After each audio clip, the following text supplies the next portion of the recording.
In this tutorial, we'll learn how to navigate around the scene in Xenco Game Studio. We start off by rotating our camera. We can do this by holding down the right mouse button and moving the camera around. If we want to fly around the scene, we use the WASD keys or the arrow keys in combination with holding down the right mouse button.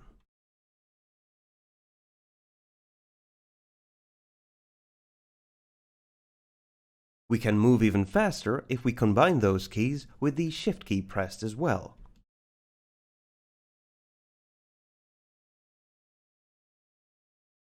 We can pan our camera by holding down the middle mouse button and moving the mouse around. If we want to dolly our camera, we need to hold down the right mouse button and the middle mouse button at the same time. Then we move our mouse forward and backwards to create this dolly effect, which is very useful in indoor scenes when you, for instance, want to navigate a hallway very smoothly.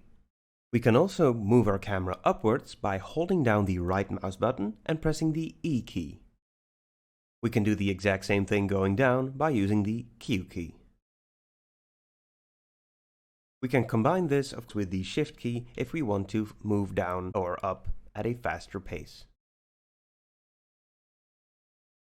We can also orbit our camera. We do this by holding down the Alt key and then by holding down the left mouse button.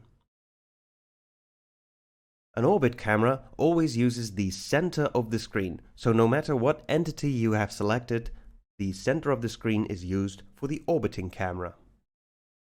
If you want to change the key bindings for the camera flying that we've just done, simply go to the Edit button, click on Settings, and go to the Key Bindings tab underneath the Scene Editor.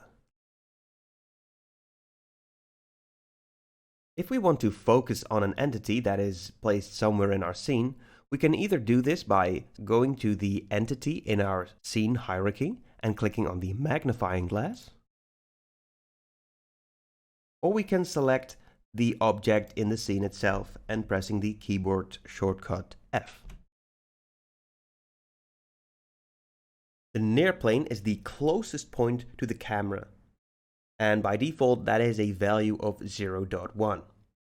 The far plane has a default setting of 1000, so everything beyond that point is not being rendered. Let's try that out real fast. Let's try and set this to 10, and as you can see, that is the maximum that is being rendered. We can also change our field of view. By default, this is 45.